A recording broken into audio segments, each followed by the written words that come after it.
Okay, good evening, guys, and welcome to our supposedly sixth session for this evening. Our topic for this evening is about XAML controls. This is derived in your chapter 5, supposedly, pero nag-swap lang gid. But it's okay. Please continue passing lang your activity so that I can check, no? So our topic for this evening is about XAML controls, and this is about um, the user interface framework, and it offers an extensive library of controls that supports UI development for Windows, no?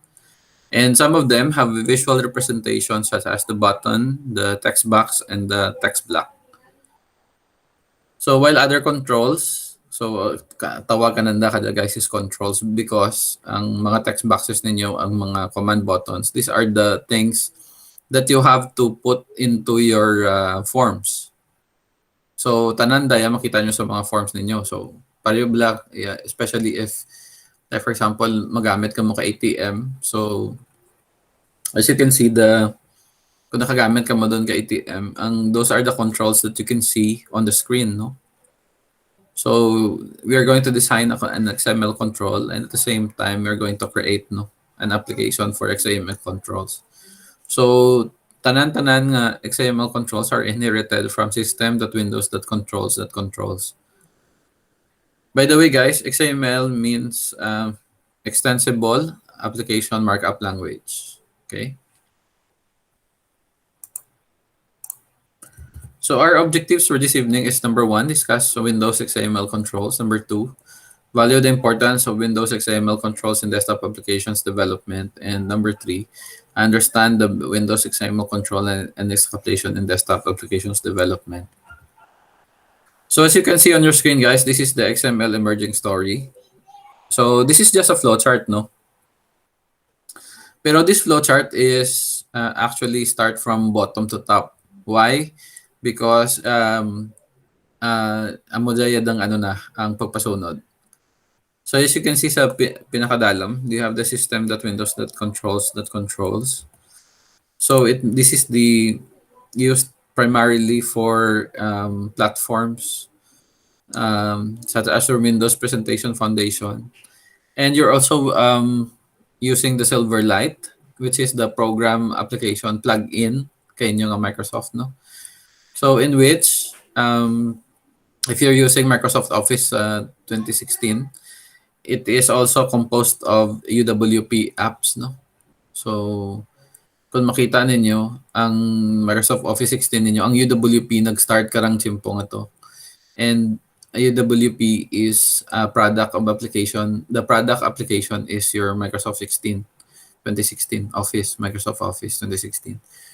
So that means that XAML is rich in platform, which provides a cool feature and control that can be used in UWP applications. So again, kina-emphasize ko gid ang UWP because diya kita nga platform nag-develop ka application naton sa Universal Windows Platform. So the complete inheritance hierarchy of controls is shown below on your screen. And it is preceded by systems.windows.controls. At the same time, systems.window framework element, the system window UIE element, then the Windows media visual, then the Windows dependency object, the trading dispatcher, and the system object. Ang system object nga is the object that you can see on your screens whenever you're going to run your application. So as I've said, which is i-demo ko man later, di ba, karang last week inhambal ko kaninyo guys nga ang when you're going to run your application kung nag-successful, you can find it automatically if you're using Windows 10. Makita nyo lagi ang maskin why nyo siya gin-deploy, deploy siya automatic Microsoft Visual Studio ninyo automatically ang 2022 nga version ng bago. So manami siya, no? Okay, actually ang end product galit ninyo guys is supposedly iparan ninyo siya and i-package. So, maskin hindi na ka mo mag-package, kung Windows 10 ginagamit ninyo, at the same time, Visual Studio 2022, makita nyo lagi ang output ninyo sa start button, sa start menu. So, lantawan ninyo guys yung application na dyan. Pag-click ninyo, marun na siya automatic. So, that is one beauty of your Visual Studio 2022. And we are using XAML for that. Okay. Now, you can see on your screen is we have the layout control, and layout control is very important and critical for applications usability ninyo. And it is used to arrange the group of GUI elements in your application. So there are certain important things to consider while selecting the layout panels, no? So we have the position of the child elements. When you speak about the child elements, this refers to ang mga text boxes, mga controls ninyo. So these are the child elements, ang controls. So this kind of control is, as you can see, it's represented by an object. And an example of an object is your text boxes, your labels, command buttons, and etc. So makita ninyo doon sa toolbox sa left side ninyo.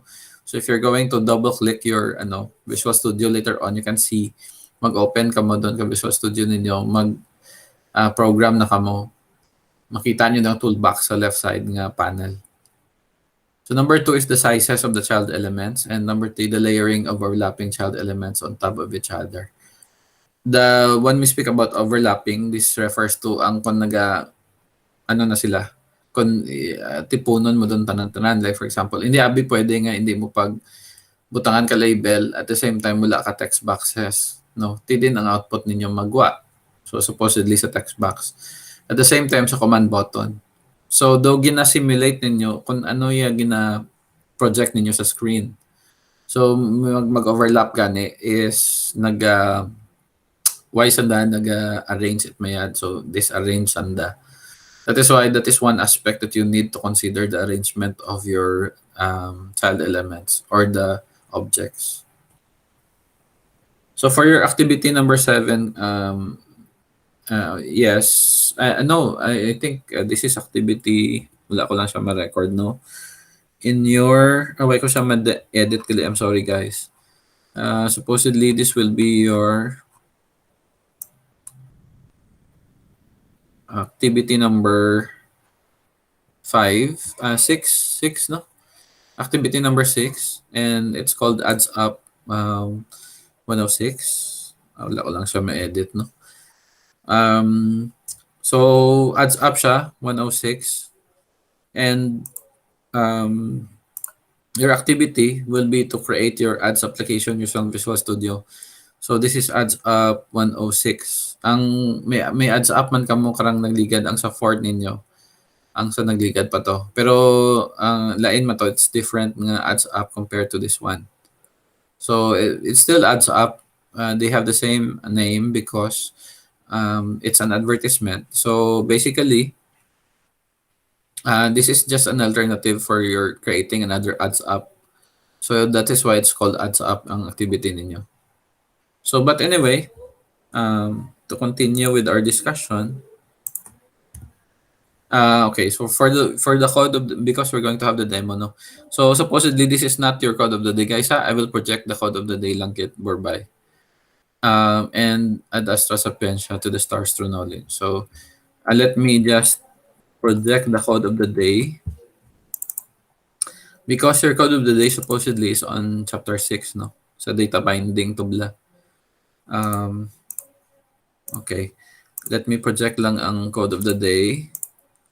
So supposedly your code of the day will be this one. What is the mechanism in XAML application which provides a simple and easy way for Windows runtime applications using partial classes to display and interact with data. So this is found on your module number 6, karang nagligad, or supposedly 5 sa nagligad inyong topic. So kung ano yung topic naton karang last week, amo day ay answer. Na. Okay? So kung ano yung topic naton karang, that is one clue, no? Ang topic naton last week, amo day answer. Okay, that is for the code of the day. So let me have a demo lang. Let me have a demonstration on how are we going to create our application for this evening, no? So So what we're going to do, let me close lang yun, anay. Okay. So what we're going to do is to open your Visual Studio. Sorry, lain ang gin-open ko. It's Visual Studio Code. Supposedly, Visual Studio 2022. Okay. Then, what you're going to do is UWP controls demo. Okay. So, what we're going to do is to create new project. And then afterwards, we're going to select blank application from Universal Windows. Then next. Then our file name for this evening is UWP control demo.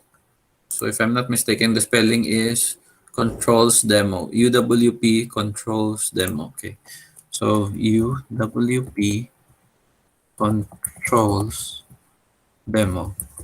Okay. So that will be the file name for our activity. Then create. Okay, so we have the UWP window. Then press OK.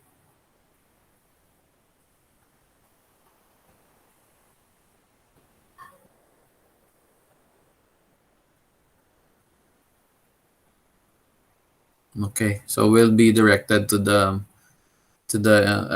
Visual Studio environment. Oh, may kita ka mo di guys, no? May update na para sa Visual Studio 2022. So later on lang siguro update, may bago siya na version, no? So i-update on close lang ninyo. Okay. And then later on, kung i-close lang ninyo, ma-update lang siya automatic. Siguro nag-ano sa mga bagong updates, no? So we are now on the main page of your UWP controls demo.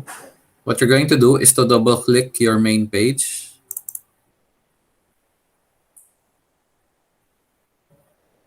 Okay.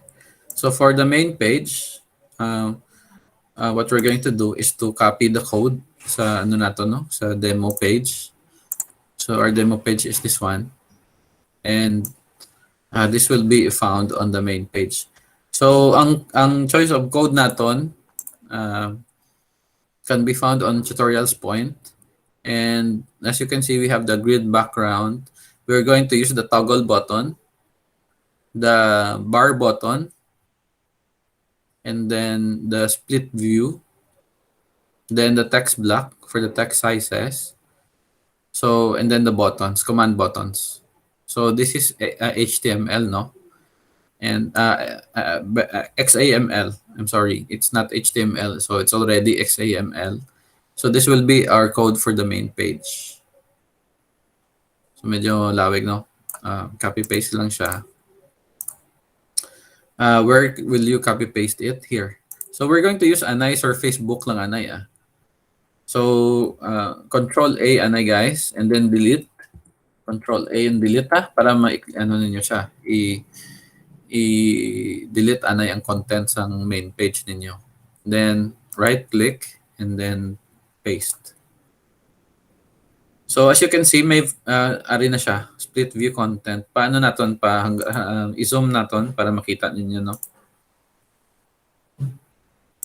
Okay, so the split view na siya. And then may hyperlink sa Microsoft nga naghalin and may relative panel nga makita ka mo. Then output ninyo diyan yung makita ang picture karon ng code. So may mga buttons ka mo makita di, oh. So automatically nagwa daya because again ano ninyo yung code diya. So may mga red nga dots, I don't know, maybe may error ni siya karon borbay guro. I think i-ano lang naton anay. Again, inspect ko lang siya kung may mga red nga ano. So there will be a markup sa red diyo. So later i-delete lang naton na siya. Okay, kung magsala gid man. So far why man, kay makita ninyo ang code diya sa my screen, makita why kamot may makita di nga red, no. So wala sang error. Okay, so we're going to create our CS na main page.cs. So what you're going to do, On the main page.xml on your solution in Explorer, on the right side, this one, what you're going to do is to right click this and then click view code, no? Okay. Then this will be the code for the CS or the background, no? So going back to our source code, so the CS is found here. So medyo gamay lang siya. Pero just copy paste this. Then copy and paste this in our CS. So Control A, then delete. Okay, then right click and then paste it here. So isa lang error na to, no, this one. This one supposedly is part of the comment. So as you can see, the comment will always be starting on the 3 or the 2 or 3 nga slash. So green ang color niya. So if you can see the color sa code naton nga green, that means that is a comment. So supposedly green siya kay wala siya sang labot sa code. So paano siya ipasakaon nyo lang siya diyo. Dura na siya, guys. So wala na siya. Kung makita niyo di sa naton, wala na siya, no. So inspect nyo man yung code kung may red, wala man. And then after this, go back to the main page. Then click the local machine. So upon clicking the local machine, guys, you are preempting the Visual Studio to run the code. So supposedly, an output will prevail. So this one. So supposedly, that this will be our sample. Wala lang siya may nagwa diya because supposedly sa module ninyo, dapat picture yung magwa na dyan, no? Like this one. Pero since nga bago ang nato bago ang naton, wala siya mabutangan ka picture. Amo da nga wala kamo it may makita ang picture diya. But the good news is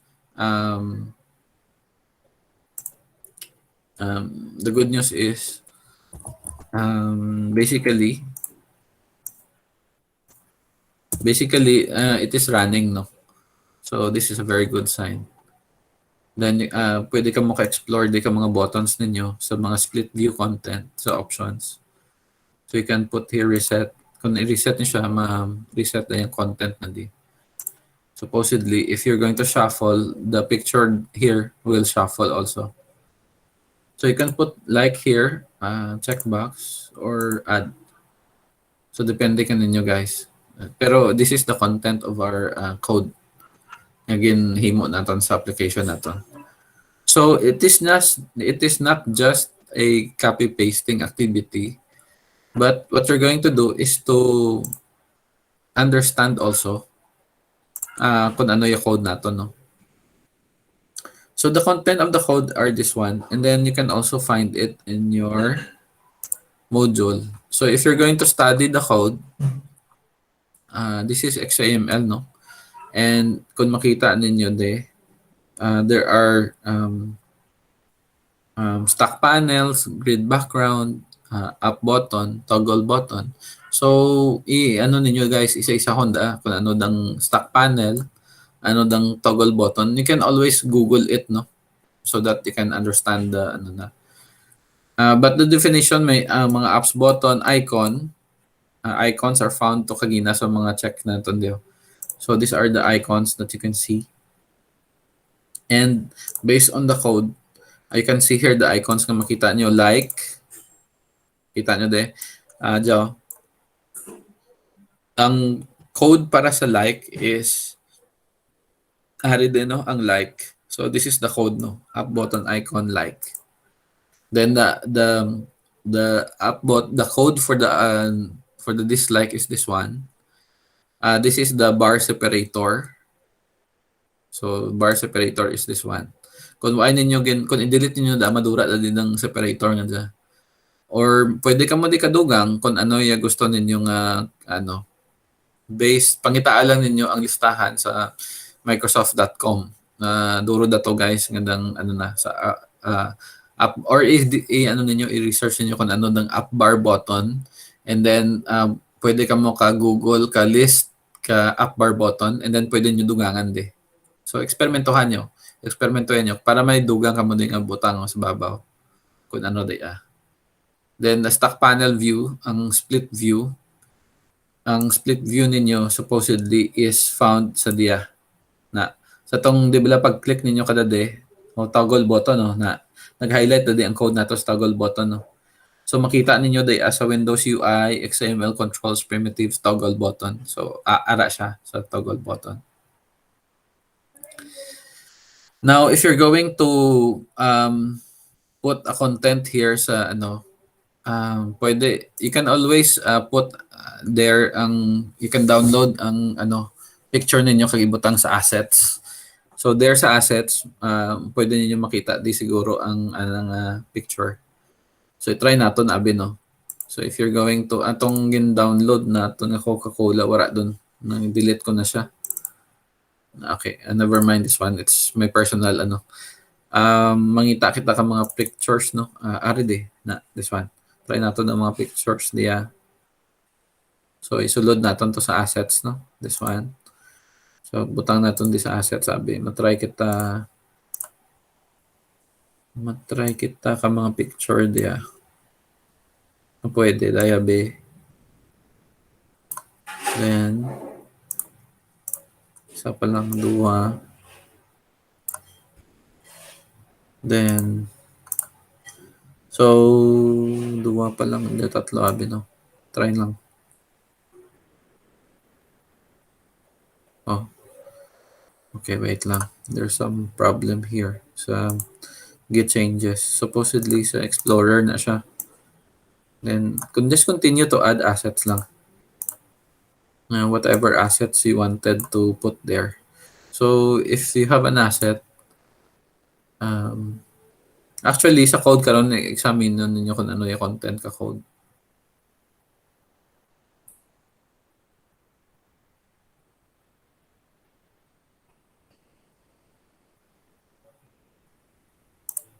Okay, wala siya nagwa ang assets. Wala siya. But anyway, guys, if you can run like this one, it's all good, no? But supposedly, much better if you can have pictures here like this one. Ang makita ninyo sa this one, no? Pero sa Microsoft na siya nga dapat magwa sa Microsoft nga kay naka siya. Pero since nga bag-o pa lang ang 2022 nga Visual Studio, I think hindi siya magana. Or probably guys, we will examine the code on the pictures here if there is any kung may dayan. But I think wala guro. Sa image sources. So you can put their image source, this one, DHCJPG or etc. Sa images, no? Image source, images. This one. Pero kung makita ninyo sa code naton, sa images, sa code, ano ninyo sa images bala, i-examine. This images is found, okay, sa may main view. So, pangitaon naton ang sa main view. This one. So, ang DSC-JPG nga daw, hindi na siya makita. So, pwede nyo islan kadang daya, no? This one. Sa assets. So, ginbutang ninyo kung ano yan ang anang diyan sa images nga guys, pwede ninyo images nga folder. Wala siguro na butang sa images nga folder. So, assets ang ginbutangan natin. Supposedly, images ang image source.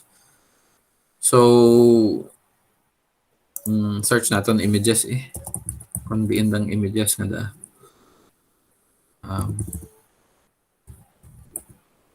Then enter.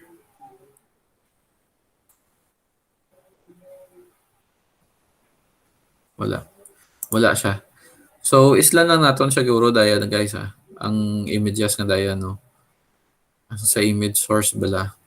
Why dyan ang butang ano naton mo. So what if abi i-try naton assets and then this one. Garing medyo malawig. So ano siguro eksperimentuhan ta lang anay no regali diyo. Sa properties niya you can put their properties no. Ang source daya na sa source niya. Dyan sa assets. Okay. So source assets I'm sorry. This one guys na you go here, highlight this. Ang sa split view wala pag-run guys you can go here, then sa image, then sa source. This one is the source no. Isla nyo lang ang source ninyo sa dang dia.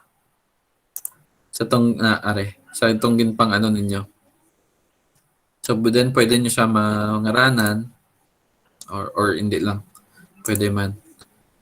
Then afterwards, you go to, if you want to, okay. Then isa-isahon nyo gali, no? Isa-isahon nyo lang siya.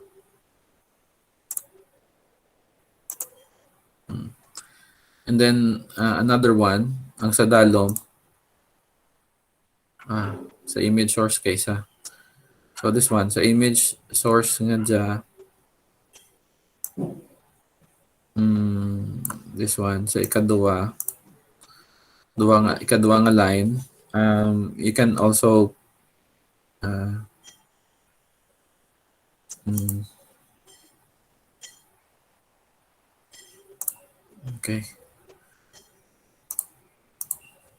okay, then isa-isa ko na to na. Go here and then image source also. Islan mo lang lock screen abi no. Then there's a dalom.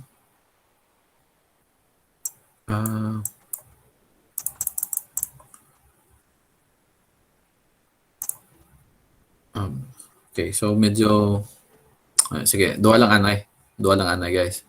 I-run natin siya. Experimentuhin nyo lang guys Again, may ginbutang ako tong asset sa may ano na. So this one is the first. Okay, second, third. So dapat i-configure ninyo dito. So mag-configure kita.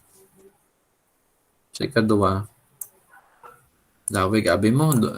Yun kinanglan apat pa ng ano ninyo. So diya ka mo edit sa code. Diya ka mo edit sa code. Din doon ang code. Sa image source, no?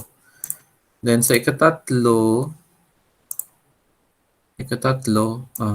anuan nyo gid patunan nyo gid sa may ano de. Then sa source niya, islan nyo sa ikatatlo. Then sa last na nga ano. Okay, ang last na screen wala na. So tatlo lang. Anyway, pwede nyo madugangan siguro. Basta dugangan nyo man sa assets di. Instead nga sa image na folder, diya ka mo sa assets ma-add to. So tatlo lang kabilog bilang nga picture yung butang ko. So pag gusto ka mo, kung gusto nyo duro, dugangan nyo ang image source na di. Ang code. Copy-paste nyo mo lang guys ng code. So mo dagwa na. And then na ikatatlo nga picture, di ba? Ang diya nga picture why man nagwa. So depende guys basta i-drag and drop lang ninyo panto so dang folders nga assets, then islan ninyo ang image source sa view. Okay, so I think that is all for this evening guys. Mo lang da. May dyan pa ko ipakita kaninyo which is nga ang automatic nga nag-update na. Okay, so sa background lang dyan, sa nag-upgrade ang Visual Studio, no? So, chimpo, tag-upgrade gali do karon. Oh, yes, ara na. Nag-upgrade siya sa background. Okay, sige. Let me check lang kung sige pagyapon niya demo. Sige pa. So, since nga sige pa demo na to, no? i-ano ko lang, i-plaster ko lang kaninyo diwat ang just like nga tarang last week nga tong hambal ko bala. Nga if you're using Visual Studio 2022, automatically guys, nga which is nag-upgrade siya bago lang sa background. Ang matabo nga kung i-run ninyo just like ang para naton bago lang. Sige, continue lang Continue lang ninyo. Then adto ka mo di bila sa start menu. Kung ma-notice ninyo guys, ari na ang ginobra naton kakina nga ng UWP control demo na. So without running without running Visual Studio mas kinuha ninyo gina-run niya Visual Studio, kaya na-compile na siya ka Windows 10 ninyo, i-double click, i-click lang ninyo bala. Then lantawan ninyo kung anong matabo. So automatic lang siya nga nag-run na maskin wala siya sa So meaning to say, gagana siya guys, gagana siya ang ginobra ninyo nga form na are. So pwede niyo i-try man dyan kaninyo. Download natin niyo ka picture niyo kag ibutang sa assets. Kag ninyo, ang i-edit niyo tong sa image source. Okay? So ko man kung paano niyo ihimuon, demo ko tulad ng gabi. So I think you can follow also guys how to do this. Okay, so while our Visual Studio is upgrading, nag-update siya, hindi siya I think that is all for this evening. I hope that you learned something, and I'm happy because wala nagpalpak obra nato, the main reason is because of the source code which is copy paste ko. Provide lang ta kamo gyapon karon kadang code guys sa Word para nga hindi kamo magsala kadang ninyo ka code ay unless nga pwede nyo man gamiton ang code do karon sa naton sa module, pero I think it's much convenient if I can edit it first before I give it to you, so that okay na. So do not forget the code of the day for this evening. By the way guys, do you have any questions so that before we disperse this evening? And I'm very happy that you attended our class. Today is November 1, All Saints Day. And maskin why man abi ko ka receive ka balita kung may academic break kita do karon, although this is holiday, pero I think salamat gid nag-attend pagid kamo ka klase naton for this evening, kay gabi man abi a klase naton, pero just the same, thank you gid sa pag-attend ka klase naton, and that means that you are interested to learn to program in UWP, sa subject natin ITPE 3. As I've said, una lang yung mabudlay gali guys, once nga maman andun ninyo pasikot-sikot ka UWP, okay gid madali malang gali. Provided dapat ya code insindihon naton ya code kun diin ya source kung diin kita ma-edit. Hindi nyo pagsauluhon yung code. Ako gani hindi ko kasaulo. Pero dapat kamaan ka kung diin ka ma-edit, kung diin nga part sa code. Kung diin ang gina-provide man yung code kaninyo, so just read it. If you cannot understand the code or the meaning of the code, please ask me or Google it. So that's the best way to understand. And just because I know that you have your HTML subject nga subject, may kamo nga subject sa web ata nga may nag-HTML gid kamo, nag-hard coding kamo sa HTML. So gin-assume ko lang nga medyo may background na kamo sa HTML, and as you can see sa main page naton, hindi to HTML ang naton gingamit. It's combination of HTML and JavaScript, and at the same time may halo siya nga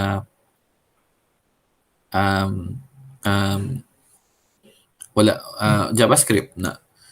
So mind you guys kili, lain ang Java sa JavaScript base bila ma-confuse ka mo. So kung yung JavaScript i-induce nyo siya sa HTML, mahimo na siya nga XAML. So medyo dynamic ang XAML compare sa HTML. Pero ang tanan-tanan nga basic ka XAML sa HTML naghalin. That is why dapat maintindihan mo kung ano yung HTML. Then I think ang JavaScript pwede nyo man turutunan, pwede ka mo ka-program sa ano ka JavaScript mo. Actually pwede ka mo ka testing. Maskin sa inyo lang nga browser sa basta Google Chrome nga ginagamit ninyo guys. Adto ka mo bla sa sa tools sa Google Chrome.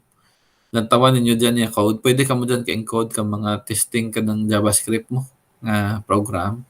Pwede ninyo ma-open ang JavaScript nga source ninyo, copy-paste nyo, kag i-paste to ya sa dang console ka Google Chrome. Maran yun na siya. Maran ninyo. Pero diya aton, nagagamit kita kadang Visual Studio, no? Because that Visual Studio is more dynamic compared to other application. At the same time, you don't need to understand, you don't need to be a very good programmer. All you have to do is to understand the code na. So it's not just nga dapat isulat ninyo yung code. Yung code talaga, sorry, as I've said, maghimo ka mo ka mga mga applications nga dynamic. Hindi niyo kinahanglan ang code. Ang computer lang mismo masulat ang code para kaninyo. Ang obrahon ninyo is ma-drag and drop lang kamo. Pero yung aton tanang nga ginobrado karon is reverse engineering. Kung i-examine ninyo yung code ninyo diya guys kung i-examine ninyo yung code ninyo sa naton kigina sa dang module, basahan lang ninyo module nyo. Ang nabutang doon dyan yung mga XAML controls. So you don't need to drag and drop. Halin ka mo ma-start ka mo sa tools nga makita ninyo sa studio. Itong mga button, text boxes, labels, provided do da kaninyo ka-code to ya. So you don't need to drag and drop. All you have to do is to understand which part is the label, which part is the image, which part is the So tuya kay ginagin tudlo ko man kaninyo kundiin sa image source. Tuya ninyo makita sa image source ang picture. So nato ganay sa assets no, kay wala kita kabutang ka assets naton. So kung pangita ka mo ka picture sa internet, ang tong sample ko abi nga last week ang Coca-Cola gin delete ko na. So you can just anything that you wanted to any picture, pwede man sa local. What I mean about the local is kung may naka-store na kamo dyan na picture. However, i-edit nyo siya nga hindi malawig ang anang file name. Ay mabudlayan kamo mag-trace kung diin niya anong ka file name. May problema ko kay ina no. Hindi ko madumduman kung diin ko makita kay lawig ang file name niya. So butang kamo sa folder tipunan nyo. Pwede gani nga butangan nyo lang 1 2 3 4 5. Pero kung mas matandos ka mo, butangin yung ngaran. Like for example, ant,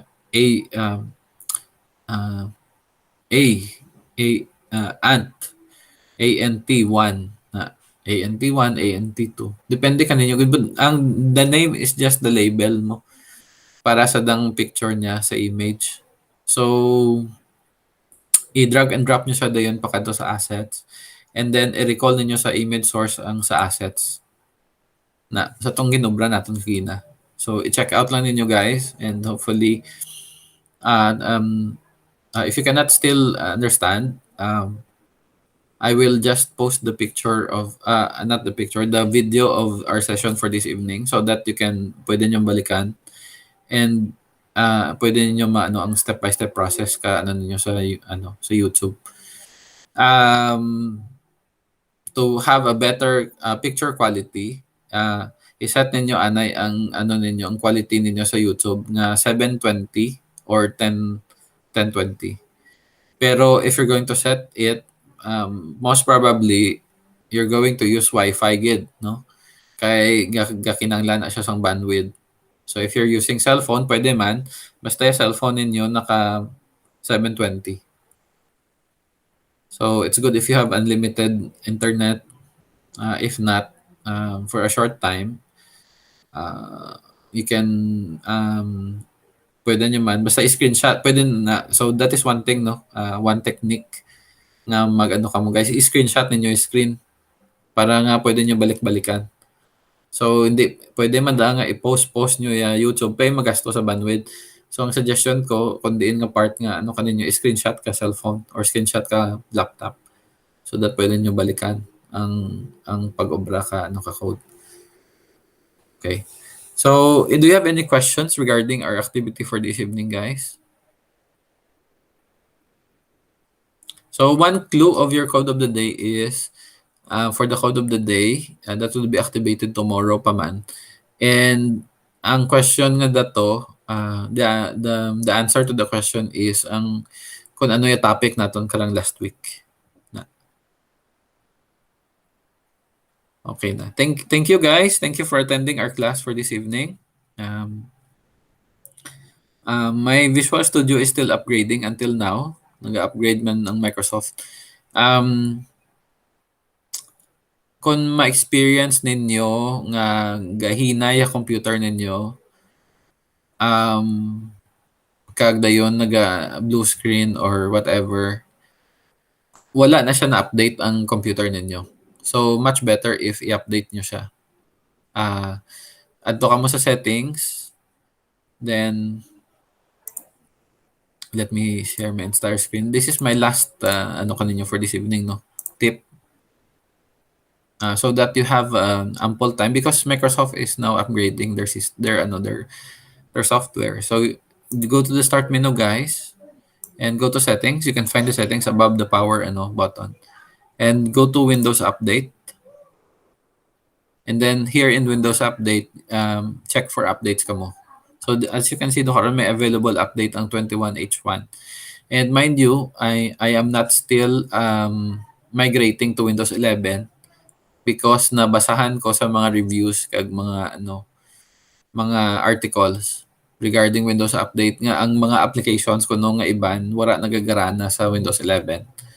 So ako tana mahulat ako until March. Sa March patakon siguro ma-transfer sa Windows 11. Tulad nga Windows 10 lang anay gamiton ko. Kay may klase kita. Kaya dayon nahadlok ako ang mga files ko, guys, madura. Ang importante na kanakon. May pangalase nga daan kita do karon. Pero if you're experiencing slow connectivity and slow laptop or desktop, check for updates, Windows Update, and then click nyo lang check for updates or download and install. So i-upgrade ninyo, guys, ang ginenyo para hindi ka mo mag-reformat ka computer nyo. Kaya may tendency if you're going to ignore the updates, ang matabo, i-lock Microsoft ang account ninyo. So the option there is to unlock it or reformat your computer mismo. So much better nga i-update lang ninyo, guys. Although magasto sa bandwidth, pero mas magasto pagid kamo kung i-reformat yung computer or magasto sa oras. So update lang kamo perme ka laptop nyo so that hindi kamo ma-delay or Okay? If you're still using older operating system like Windows 7 and Windows 7, I think Windows 7 is still, you need to migrate na to a higher much worse if you're using Windows 8 kay wala siya sa start menu, so medyo mabudlayan ka mo. Pero sige lang, guys, agwanta lang hasta maka face to face kita. So salamat gid sa pag-attend ka klase naton tulad ng gabi, no? And don't forget the code of the day will be tomorrow pa man. And I will be posting the review of this video on your FBA group. Okay, so any questions now? Shout out to Randel, to Clea May. Si Clea kay na yung pinakauna gid klase nato nagsulod, no? To Angelo, good evening. To John Ray. Later lang to imong why ko pa ma-check yung classroom nato. Oo, tawan ko lang karon ka ka-access ang nyo. Ha? Ay sa ganito ng subject wala pa ITPE 3, no? Oo. Oo, so later lang bye after this, after ka klase naton. So thank you. Good evening kay Rose Ann. Good evening kay Elena and kay duha ka bilog si Rose Ann kay Havilona kay Balsena. Good evening kaninyo. Kay Elena. Sige guys, salamat gid. Reminder, John Ray, may grupo ka doon sa mga activity naton. Kinanglan mo siguro to mag-join ka grupo. Kung sino pa dyan na wai kit group, please grupo do ka mo. Para nga may puro ka obrado ka mo ka mga activity ninyo guys. Okay? Next week, matao doon ako ka midterm exam sa next week. So, I think stop anay ang lecture naton for next week. That will be exam week. Announce ko lang kaninyo kung saan pwede ninyo mabuol exam naton sa subject ninyo. So stay tuned lang. Anyway, may klase man kita for the whole week. I will announce it lang this week kung saan Pero next week exam naton guys ha. And multiple choice mo lang yung exam naton. So 80 items online. So I'll give you 1 hour and 15 minutes to answer the questions. Okay? So more details about the examination kay duwa man subject naton maybe this week pa. So salamat and mayong gabi gid sa tanan. Ang exam naton is midterm.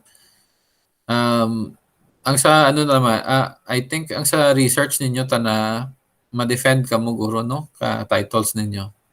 So ma-online conference kita sa subject naton and then ma-defend ka mo ka title ninyo. Okay? Sige. I-ano ko lang yan kung ano yung mga requirements ninyo sa other subject. Tuwa lang natin i-discuss. Ang subject natin, abitulad for this evening is ITPE 3. So more kita sa program para hindi kita magsala. Hey, ma-concentrate lang kita kung ano yung subject at hand na. Hey, mabudlay abi guys. Marilipaton nga daan si sir nyo. I'm sorry. Kinanglan nga i-separate natin ang two subjects natin na para hindi ka magsala. Okay, so salamat gid sa pag-attend. Thank you. I-off ko na ang recording guys and then you can kag may salamat sa pag-attend sa klase naton kag mayong gabi ilang diyan sa kaninyo diyan. So bye. And bye Clea May. Thank you for attending. Okay, stop ko ng recording ha.